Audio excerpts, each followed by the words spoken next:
ṣe bàbá náà la máa fi bẹ̀rẹ̀ ètò láàárọ̀ ti tóní lórí ìkànnì Tungba FM ibi tẹ́ ti ní àǹfààní àti máa gbọ́hùn wa tẹ́ ti ní àǹfààní àti máa ṣe kíni máa wò wá jákèjádò àgbáyé bẹ́ẹ̀ ni a ti dé sórí pápá tiwa láàárọ̀ tóní lágbo sport lẹ́tọ̀ lẹ́ni tó ń jẹ́ ọjọ́ ìṣẹ́gun ọjọ́ kẹrin oṣù kínní ọdún 2022 bẹ́ẹ̀ ni ọjọ́ ìṣẹ́gun ló bọ́ sí ọjọ́ Tuesday we are talking of January 4 2022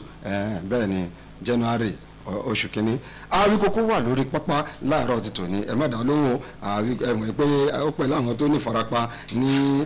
lópin ọ̀sẹ̀ Àwíkókó rẹ́rìn tíkẹ́ẹ̀tì ẹ̀ bàjẹ́ bẹ́ẹ̀ ni ní àná náà inú bí wọlé ni ó ní mayu kẹ̀ ó tún ní Arsenal bá tíkẹ́ẹ̀tì jẹ́ mayu bá tíkẹ́ẹ̀tì jẹ́ Chelsea kan pápá tó bá tíkẹ́ẹ̀tì jẹ́ ojú Àwíkókó kóró wọlé ni o ohun tó ṣẹlẹ̀ tó ṣe kí ni bóyá màjágóde pápá tó agọ́dà bíi ti Super Eagles kàkiri camp lọ́wọ́lọ́wọ́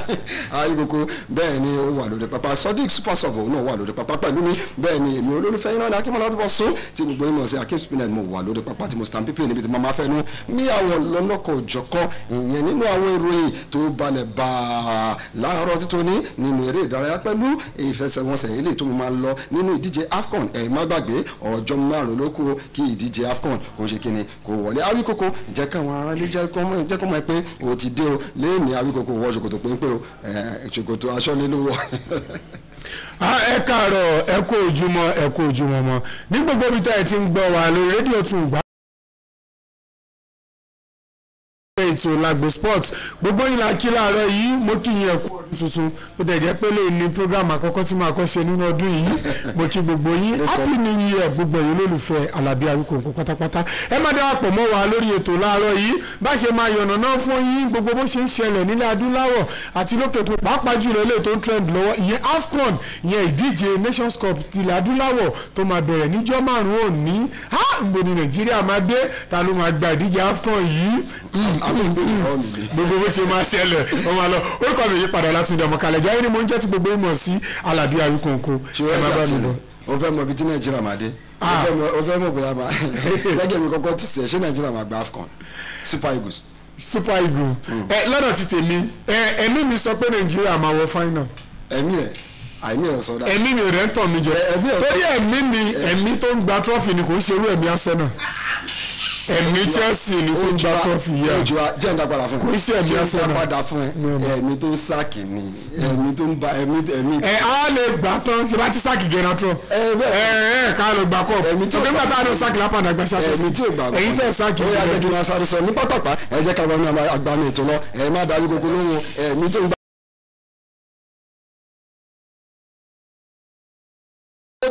ó ti tọyín pa bẹ́ẹ̀ ni ẹ jẹ́ kí n máa bèrè lọ́wọ́ Àwíkókó láàárọ̀ ti tòní ìròyìn jẹyọ lórí pápá o ní pápá tìbò ìyẹn ní pápá ibi tí wọ́n ti ṣe ìgbáradì ní ìlú Àbújá ni o ní ìlú ìròyìn ti jẹyọ ìròyìn wo ló jẹyọ bẹ́ẹ̀ ẹ jẹ́ ká máa fi tó ilé tí ní pápá pa wípé Ahmed Musa ìyẹn balógun fún Super Eagles ẹ ti mọ̀ ẹgbẹ́ tàbá ní Ahmed Musa òun náà ṣe ní captain lọ́wọ́lọ́wọ́ ó balẹ̀ bàgẹ̀ sórí pápá ní àná òun ti wá join wọn òun ti wá kẹ́ ó darapọ̀ mọ́ àwọn tó wà ńbẹ̀ ẹ má gbàgbé wípé lánàá aláwọn mẹ́tàlá ló wà lórí pápá ṣùgbọ́n ní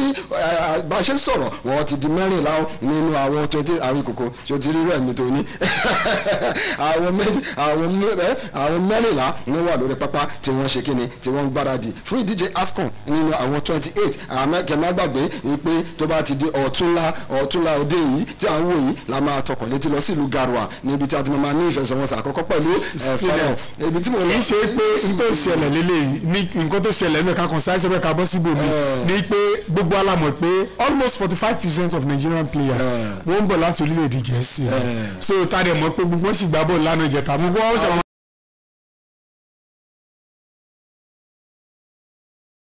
àti Eduardo Mendy mímọ ìgbà tí wọ́n tẹkọ̀ létí tí wọ́n join ní Senegal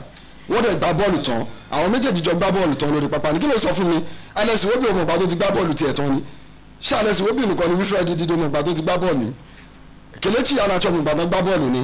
ṣé àwọn nìkan tó gbá bọ́ọ̀lù lókè ìta ni má jẹ́ ká lọ síbẹ̀ Salah ti dé Trezeguet ti dé ṣé àwọn náà gbá bọ́ọ̀lù fún Aston Villa ni àti Liverpool má jẹ́ ká tanra wa ìgbáradì wa ọ̀dọ́mọ́ná tó nǹkan kan ṣẹlẹ̀ èyí tó ṣẹlẹ̀ yẹn àmà tó tó bá ti di nínú ètò àmọ́ bó ṣe ń lọ à ń bá wọn lọ ṣùgbọ́n ibi tí àwa fẹ́ ká ṣe kíni ká wò ó náà ni pé eléyìí kọ́ ìgbáradì tí ò bójúmu tó ni àti sọ eléyìí lánàá lẹ́ni ajẹ́kóyè pé Ahmed Musa ó ti darapọ̀ mọ́ wọn òun náà ó play ó gbá bọ́ọ̀lù ní orílẹ̀-èdè Turkey ìyẹn ní Faith Karagümrük ká má gbàgbé akọni wọn bá fìdí ẹ̀ta ní Austin Eguavoen ó jẹ́ kó di mímọ́ ó ti sọ pé òun ní àwọn máa lo ẹni tó bá ṣe kíni tó bá ti rẹ́dì àti gbá bọ́ọ̀lù ẹ̀yìn tó dẹ̀ ṣe kíni nítorí pé formation tó ń fẹ́ lò 4-4-2 formation nísìnyí àwọn olófẹ́ fi lo 4-4-2 ní àwọn kan tún ti ń jẹ́ kó yé o ní pé àwọn máa ṣe kíni àwọn máa darapọ̀ mọ́ Super Eagles ìyẹn lórílẹ̀‐èdè Cameroon àwọn ò ní àǹfààní àti wá sí camp láti wá train àríkòkò bá à ń sọ̀rọ̀ teamwork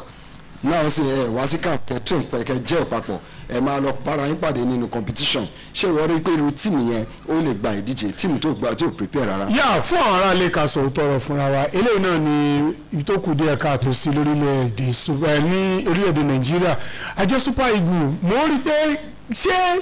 àjọ NFF wọ́n ní àwọn kankan tó yẹ kó máa ṣe tí wọ́n ń ṣe lásìkò eléyìí tó jẹ́ nǹkan tó máa ń dùn mí gbà mí wípé why always Nigeria why always Super Eagles tó yẹ pé àwọn Super Falcons wá ti dé camp àwọn obìnrin ò ní problem underage ò ní problem but Super Eagles yìí ni ṣé NFF ẹnu wọn ò ká àwọn players ní ká pè é àbí akọ́nimọ̀ọ́gbá tó wà níbẹ̀ ni wọn ò ready láti gbọ́rọ̀ sí lẹ́nu ni àbí kí ni tó ń ṣẹlẹ̀ gógógógógó àbí ó dìgbà tí a ṣẹ̀ṣẹ̀ máa kọ̀wé sí Ministry of Sport pé kó ṣẹ̀ṣẹ̀ máa bá wọn. jẹ́ kí n sọ kí n kò fẹ́ ní game sáré ràn lọ́wọ́ pápápá àwí kòkó àwọn administrators wa àwọn tó ń darí bọ́ọ̀lù aláfẹsẹ̀gbá lórílẹ̀‐èdè Nàìjíríà yẹn NFF wọ́n ní lọ́wọ́ wọ́n di sẹ́sẹ̀ wọ́n tún fà sọ́run kí ni wọ́n ṣe sọ bẹ́ẹ̀ má gbàgbé pé àwọn akọ́nimọ̀ọ́gbá àwọn ikọ̀ ẹgbẹ́ agbábọ́ọ̀lù ta ní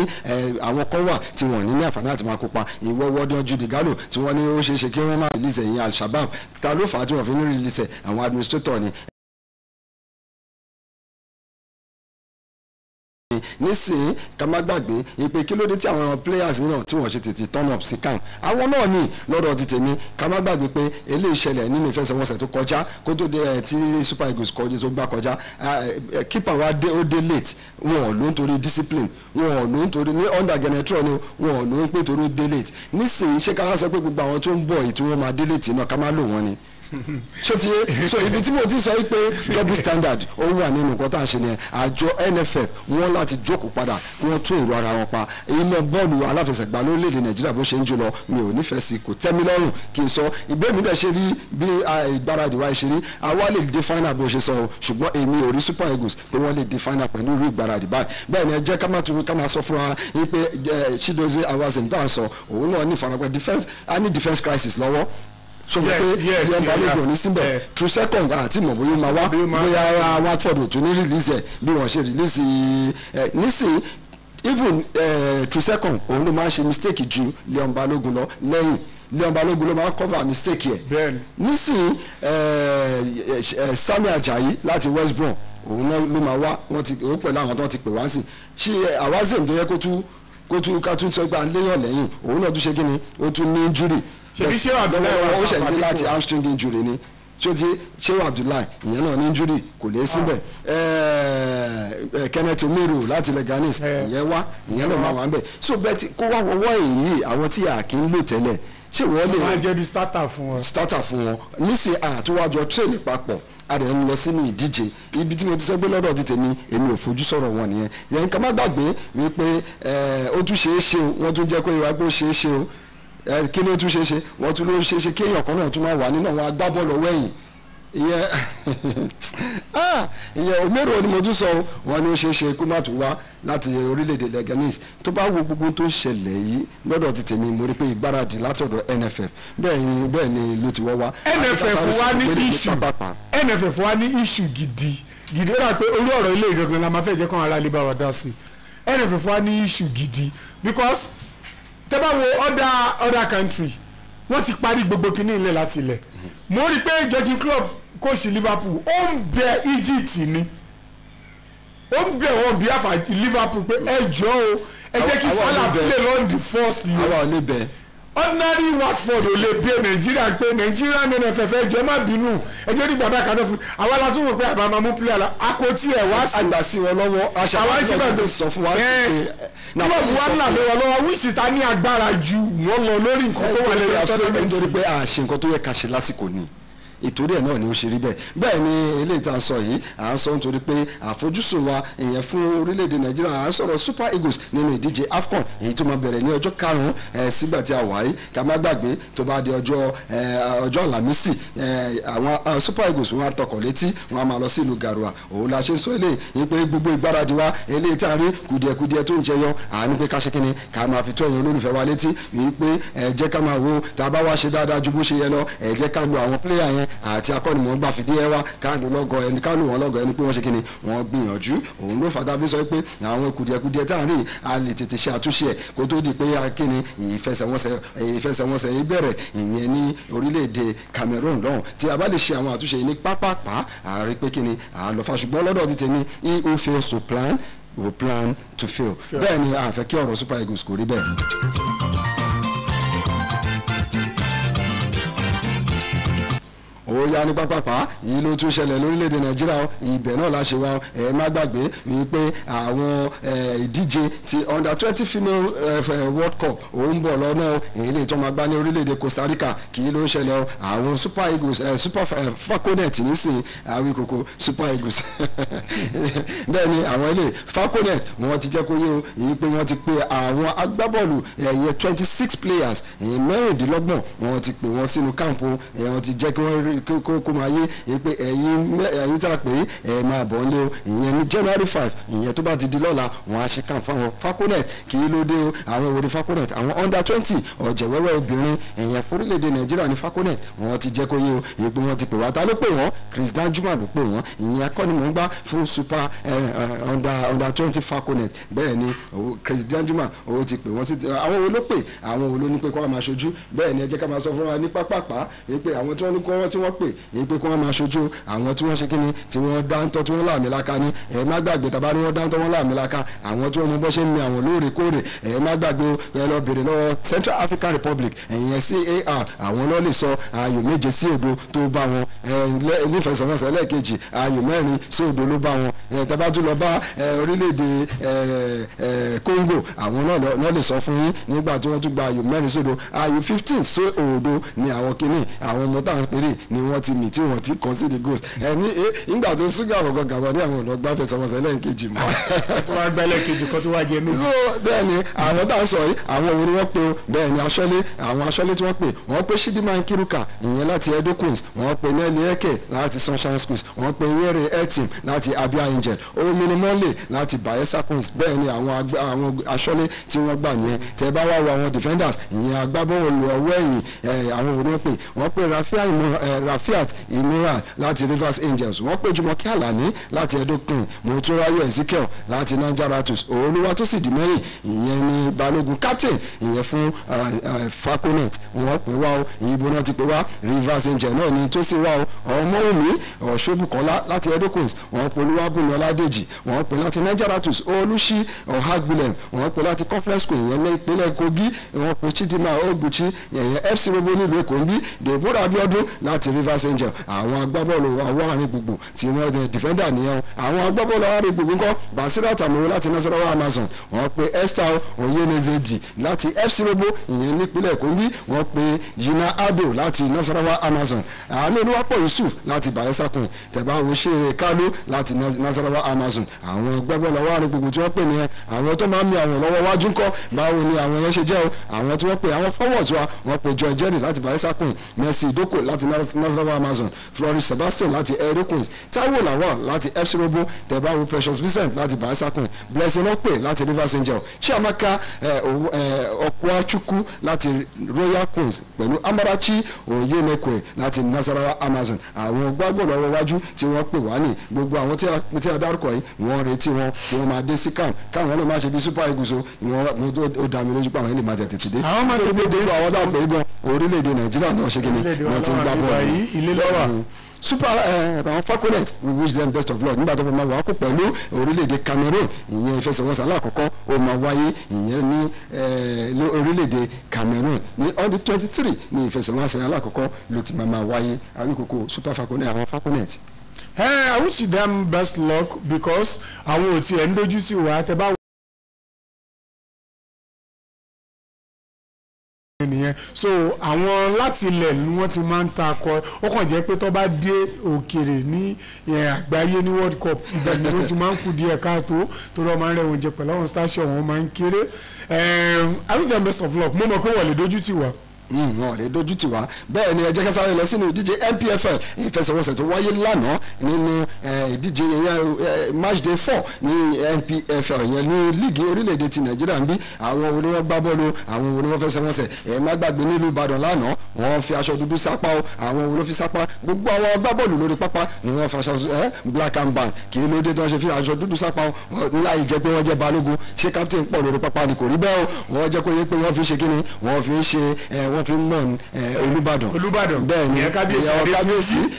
ìyẹn ti pópó.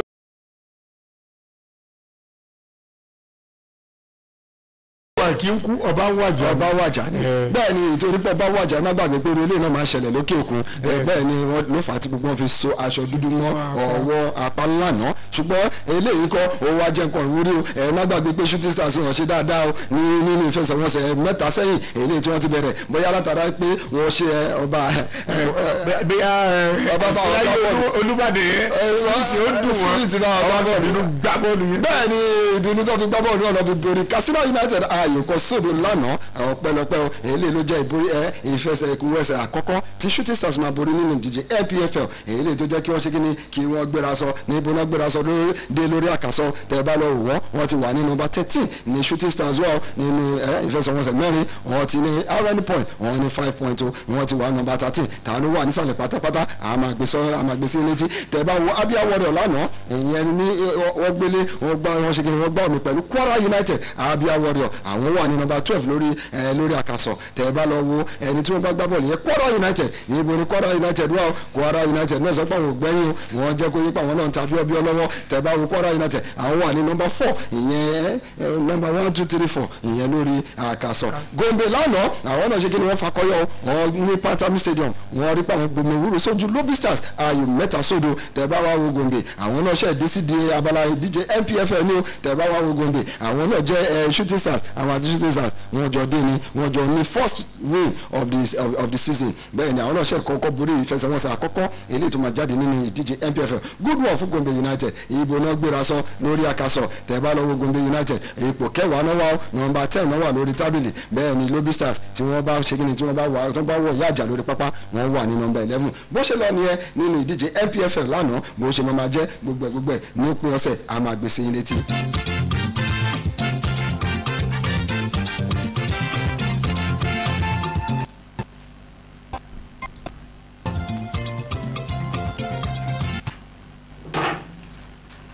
ó yá ní pápápá ẹ jẹ́ ká máa ṣe kí ni.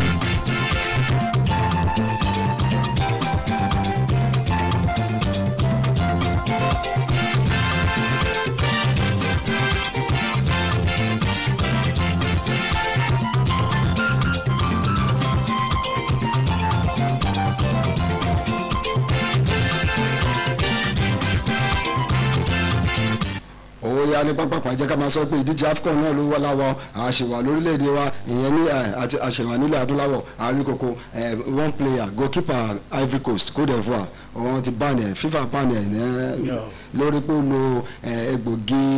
oògùn tí ò yẹ kó lò bẹ́ẹ̀ ni tí wọ́n ń pè ní tramatazidine bẹ́ẹ̀ ni wọ́n ní ó lò ó lélẹ́yìn kọ́ ni wọ́n ní pé kò ní ṣe kíni tá la ń pè ní ìyẹn aṣọ́lé fún orílẹ̀-èdè Ivory Coast Gboho wọ́n pè ní Sylvain Gboho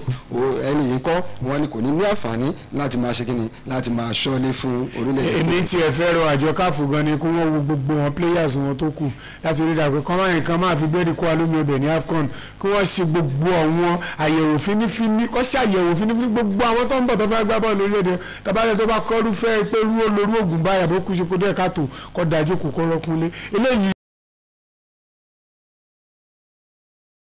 ntọ́ba ti ní ẹ má lò ó mọ́ bẹ́ẹ̀ ni máa fi ìlú gba ìbùkún. bẹ́ẹ̀ ni nínú oṣù kọkànlá ọdún tó kọjá náà ni wọ́n ṣe kí ni wọ́n gba ìtọ́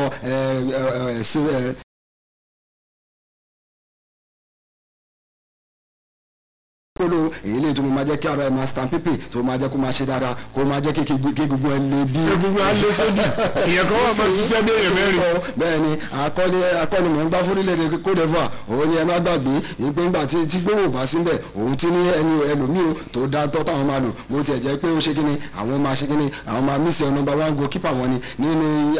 Ivory Coast òun náà kí ló máa kópa ní ìdíje AFCON òun wà nínú group pẹ̀lú Equatorial Guinea tó bá ti di January 12 ni wọ́n máa wọ̀ yájà ìyẹn lórí pápá àwọn olówó bẹ́ẹ̀ Sierra Leone ó wà bẹ́ẹ̀ bẹ́ẹ̀ ni defending champion Algeria wọ́n jọ wà ní group ní ìsọ̀rí kan náà wà ìyẹn ìgbà tó láṣọ́lé tó dáńtọ́ wọ́n lè dá Algeria dúró ṣá. ẹ má sọ bẹ́ẹ̀ o àti mọ́tò Algeria náà ń kóró àti mọ́tò fẹ́ ṣẹlẹ̀ ní sàtàwà yìí. bẹ́ẹ̀ ni gbogbo eléyìí nísìnyí àmàṣegínni àmàmàfi tó létí bó bá ṣe ń lọ nínú ìdíje AFCON máṣegínni máa darapọ̀ mọ́ wa nísìnyí àwíkókó jẹ́ ká sáré ṣegínni ká sáré lọ ìròyìn jẹyọ lánàá ní bólótú ti jẹyọ jẹ́ ká sáré lọ sínú kí ni Man U kí ló kọ́ mi àti Man U ṣé àwọn Man U fẹ́ gbọ́rọ̀ yìí wọ́n bẹ́ẹ̀ ni wọ́n fẹ́ gbọ́rọ̀ yìí wọ́n ibi tí wọ́n ti máa ń pè wọ́n lẹ́lẹ́lẹ́ bẹ́ẹ̀ ni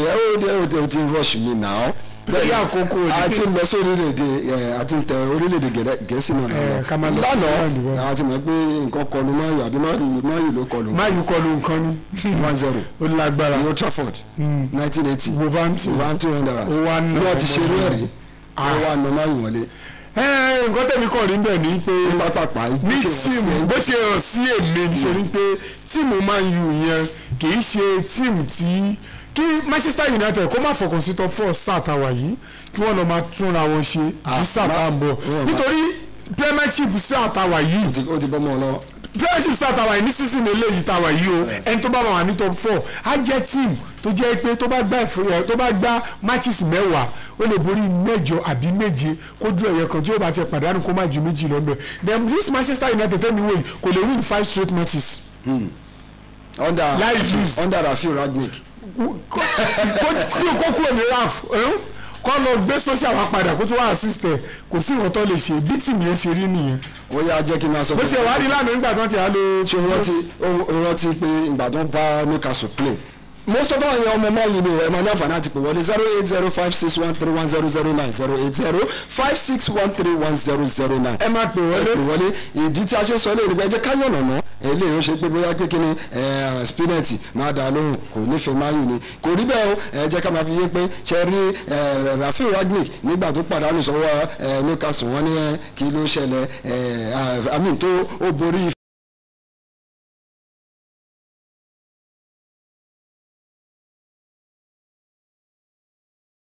ó ṣe dáadáa fáwọn lánàá ó tún lo 4-2-2 ló Trafford ẹ má gbàgbé wọn jẹ́ kó yé pé eléyìí ó ti pẹ́ gan lọ́wọ́ yín ẹ lè ṣe kíni ẹ lè lò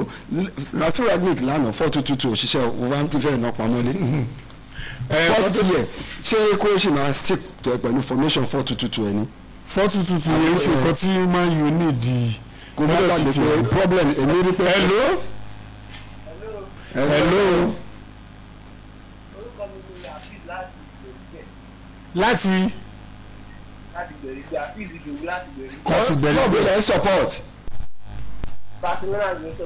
Barcelona ẹ̀ máa ti ń borí ẹ̀nà ẹ̀táfì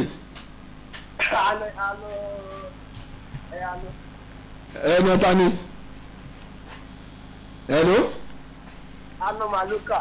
ẹ̀nà Mallorca ẹ̀ ṣe ẹ̀nà mi létí pé ẹ̀táfì ló nà Madrid àwọn ọ̀nà máa bá play next ní jẹ́ kó yé yìí ẹ̀táfì lè máa bá play next iṣẹ́ lè nà wọ́n ni. a máa nà wọ́n. ok mo ti gbọ́ ó yá. àwọn ọmọ ọ̀jẹ̀ mẹ́fẹ́ta ẹ̀jẹ̀ kó dé yẹn àwọn ọmọ yẹn wọ́n pa ọ́ sí ọwọ́. ó yá ní pátápá kí lẹ fẹ́ sọ sọ̀rọ̀ wà tó wà lẹ̀. èmi rí pé nǹkan tó ń ṣẹlẹ̀ ní Super Eagles Cup ní pé ìgbáradì tó yẹ kó gbáradì mo rò reaction yẹn nínú rẹ̀. pé ìgbáradì Super Eagles mẹ́rẹ̀ ó náà wò reaction nínú ìgbáradì tó yẹ kí Super Eagles gbáradì. bẹ́ẹ̀ ni akọ́nimọ̀ gbá wa hello akọ́nimọ̀ọ́gbà wa gan fúnra rẹ̀ ìrẹ̀wẹ̀sì ọkàn fẹ́ bá a nítorí pé mo wo interview ẹ̀ mo rí pé òun náà òun sọ̀rọ̀ bákan ni bẹ́ẹ̀ ni Rafi Ragnick là ń sọ̀rọ̀ ìyẹn Manchester United Awíkókó sọ pé wọn ò lè wọ tọ́fọ̀ wọ́n sì lè wọ tọ́fọ̀ ṣùgbọ́n nítorí àwọn tó wà tọ́fọ̀ náà wọn ò gbọ́dọ̀ sùn ní nǹkan tèmi kọ̀ ní bẹ́ẹ̀ lórí ọ̀rọ̀ Manchester United òun ni wípé jẹ́ káwọn ìpè mo ti sọ kíní kan. àkọ́kọ́ di style tí máa yí play kò kí ṣe style Manchester United. ó try kíní kan o kò fẹ́ kọ́ máa ó fẹ́ máa dílé kò fẹ́ kọ́ jẹ goal. òun ló dẹ̀ fa goal tí wọ́n dẹ̀ jẹ òun náà ló kó mẹ́ àwọn because Manchester United ò kí ń play most defence bẹ́ẹ̀ yẹn ó wá ń rọ wọn sẹ́yìn. lánàá wọ́n ní ìṣòro lọ́wọ́ ẹ̀yìn bẹ́ẹ̀ ni Eric Bailly ò lè play injury kò lè play Lindelof ò lè sílẹ̀ Maguire ò play bẹ́ẹ̀ ni ló fà tó fi lọ pé Phil Jones wọ́n lọ pé Phil Jones wọ́n ti pé Phil Jones fúnra rẹ̀ in the last 2 years mi ò rò bóyá start game fún Manchester United so now ṣé wọ́n rí pé irú Phil Jones yẹn ló fẹ́ gbé máa yìí wọ́tọ̀ fọ̀. kò sẹ́ni tí o ṣẹlẹ̀ sí Premiership wíwá ní kòrò wọn ní injury gbogbo àná là ń bá tulẹ̀. kí ló wá ṣẹlẹ̀ sí Cristiano Ronaldo lánàá ìrọ̀lú tún captain wọn lórí. Cristiano Ronaldo ní nǹkan tó fẹ́ ṣe agbáwọ̀ iwájú ni kò lè kúrò níwájú kó tó wá máa múlé fún wọn lẹ́yìn kò lè wá máa kúrò níwájú kó tó wá máa ṣiṣẹ́ tẹ́sán láàrin. so Wolves lánàá yẹn wọ́n wà determined so wọ́n wò pé máa ń yọ ilé wọ́n fẹ́ bá wọn play. wọ́n mẹ́rin tó ń gbẹ̀ Wolf ni ilé pé o kò máa ní nígbà tó dóde pápá Old Trafford wọ́n rí èṣù yẹ sí wọn ní ìwọ kẹ́ ò lẹ́yìn. ẹ ló wà ló wà mẹ́. ẹ máa káàárọ̀. ẹ káàárọ̀ kó ojúmọ́ orúkọ yín bọ́lẹ̀. akama akẹ́lá sí ìlú Ṣàgámù. bàbá o Ṣàgámù bàbá ẹ bá sọ̀rọ̀ Super Eagles yìí kí ló ń ṣẹlẹ̀ báyìí. torí Super Eagles náà láti pè. àmọ́ ẹgbẹ́ lágbára Ọlọ́run bá lílọ tá à ń lọ. ẹja fọlọ́run náà. à ń lọ wòran ni. à ń lọ wòran kí. náà 14 lọ́jọ́ náà out of 28 ó kù 14. bẹ́ẹ̀ni. àti mọ́ tó máa délé ní sọ́la sà. nígbà tí ẹni tó fẹ́ kópa fórílẹ̀-èdè ẹ̀ sọ pé òun máa lọ́jọ́ ìwọ̀n ní Cameroon ẹ wá jẹ́ ká di ẹwà báwo ni tí wọ́n kí ló wọ̀. báwa fún ẹ̀ ó ti jẹ́ gbogbo àwọn èèyàn gidigidi tó bá àwọn ènìyàn wọ̀ gbogbo ti lọ sínú ìtọ́jú wọn. bẹ́ẹ̀ni. wọ́n ti jẹ́ Nàìjíríà fún ẹ̀ wa in fact we don't have understand the country ra. bẹ́ẹ̀ni. mo fẹ́ lọ́dọ̀ Ọlọ́run à ń lọ wòran ni èsì ayọ̀ náà dẹ̀ máa mú bọ̀ lágbára lọ. ẹ tó lọ wòran tó máa mí sí ayọ̀. ṣẹ̀rí ẹ̀kùn ẹ̀ pé a ti kúrò lórí ilẹ̀ adúláwọ̀ ní ìyẹn òkè táláwọ̀ tá a ti ń sọ̀rọ̀ ìròyìn lọ́wọ́ ń tà kí wọ́n máa kí n sọ yìí àwọn administrator wọ NFF yìí wọ́n ní iṣẹ́ gidi láti ṣe ó sì jẹ́ pé gbogbo ìgbà ní tábà fẹ́ lọ gbọ́ Olympic amalesi preparation tábà fẹ́ lọ gbogbo tournament what is happening to kí ló ṣẹlẹ̀ sí Ministry of Football wa ń bíbá ìgbésẹ̀ ṣe Sunday dáre ló máa tún kọ lẹ́tà sí player ni. èyí wà àtẹ̀síta wá sí bí Bùsáyọ̀ látòkìjọ ó ní out of 28 àní 13 wọ́n ti pé 14 ẹ jẹ́ ká máa sọ fún yín bẹ́ẹ̀ ni wọ́n ní dẹ̀ kú 5 days bẹ́ẹ̀ ni ó kú 5 days 3 days ló kù káwa lọ òun wá sọ kíní kan ó ní if anything goes wrong they will give us the excuse I am not prepared well bẹ́ẹ̀ ni wọ́n ti jẹ́ kẹ́ tètè máa mọ̀ náà nìyẹn bẹ́ẹ̀ lọ́dọ̀ ti tèmi àní excuse ibi tí mo lọ rán ni pé àfojúsùn wa lórí àwọn players wa ó ń jẹ́ kó yé pé pointer ìyẹn ó ń jẹ́ kó yé pé ká padà sílé ká padà ṣé kíni ká tún ilé tó tábà wo abala àwọn obìnrin Falconet ta pé gbogbo àwọn tó fẹ́ díje fún wa inú ilé náà ti ń gbá bọ́ọ̀lù kí ló dé tí a ṣe lè ṣe kíni ká padà sílé. ẹ̀yin tẹ̀lé àpò mọ́ wa lórí Facebook Ọlámìjí Fákọ̀yà Mike Adesin Ọláwálé Akínnáwó láti Ondo Akínyí láì gbàgbé Ezekiel Oyèláyọ̀ Oyèwọlé Musa gbogbo yín pátápátá làkí olúwaṣẹ́ Ezekiel akíyẹ dáadáa adẹ̀kí Afis Bada ojújẹ̀gbé ọmọgbọ́láhùn Owólabí gbogbo ìlà kí tẹ̀ darapọ̀ mọ́ wa ní Akeem Spinet ẹ bá wa sọ fún Super Eagles wọ́n sọ ní àtẹ̀jíṣẹ́ bí ẹ bá wa sọ fún àjọ tó ń darí Super Eagles pé kó pe àwọn pléyà yìí kí wọ́n dé kíákíá kí ló ń ṣẹlẹ̀ afẹ́gbà nations. ó yá wọn ní ká máa sọ pé kẹ́ẹ̀dé kíákíá ti ń bẹ̀ yín o NFF ẹ bá wa ṣe kí ni ẹ bá wa lọ gbọ́kọ̀ lọ bá wọn gbé báàlù lọ bá wọn lọ kí kó wọn wá gbé kó wọn dé kíákíá nítorí pé kí ni kíákíá náà ni a ṣe ṣe ni la ṣe máa gbára wọn. àmọ́ ìdójútì ńlá ni bẹ́ẹ̀ ẹ jẹ́ kí n máa sọ kí nìkan lọ́dọ̀ ti tèmi eléyìí kò gbójúmu tó Mohammed Salah African best player ó ti tẹkọ̀ létí ó ti lọ bá Egypt ẹ má gbàgbé wípé Egypt náà la máa ṣe kí ni la máa kọ́ wọ́n àkó. káàdì Nàìjíríà ni Edward Mandu of Chelsea ń kí fún Chelsea lè máa release a big best player. wọ́n lè máa release lọ́wọ́ kó báyìí wọ́n sáré ìtúlẹ̀ fún Senegal ní pé lójú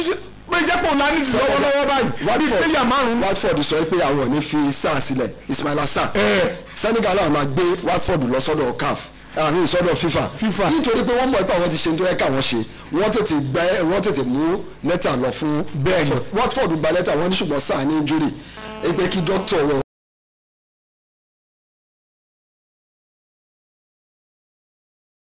pé ẹni tí ń tírẹ̀nì padà. ó ti ń tírẹ̀ padà jẹ́ máa bọ̀. ó fáwọn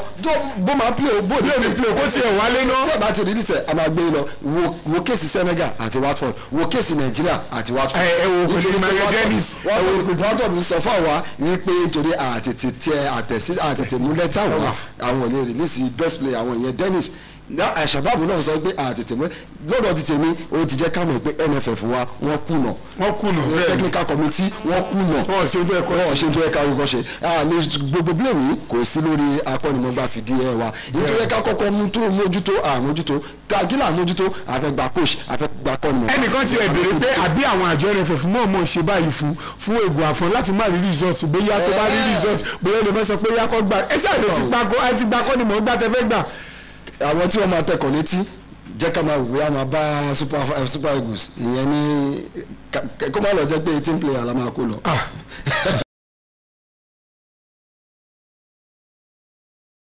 báyìí lọ lórí ètò àwọn ògùn tó bá lè ju báyìí lọ ní Super Eagles náà ní 5 days ago náà ló fàtà ṣe kí ni dàbí ń tẹnu mọ́ ọ̀rọ̀ Super Eagles tó bá ti di lọ́la àmọ́ àwọn oríṣiríṣi ìròyìn tó ń jẹyọ lórí bọ́ọ̀lù aláfẹsẹ̀gbá àti eré ìdárayá wa fún yín kó tó tọ̀la ẹ má gbé kúrò ń bẹ̀ tó ń gbaná ń pè bí lágbo sport lè tó bá tún di lọ́la ẹ darapọ̀ mọ́ Awíkókó àti Hakeem Spinner bẹ́ẹ̀ ni Sodiq Akínbólú Super Bowl sọ pẹ̀lú yeye olúwa ṣeun ọwọ́ dúrọ́bù ti tún gbá nìyẹn ni on behalf of gbogbo wọn àṣekínni àǹkín bẹ́ẹ̀ ni adẹ̀tún sọ pé happy birthday fún Genesis ọlọ́run ọ̀jẹ̀. bẹ́ẹ̀ ni.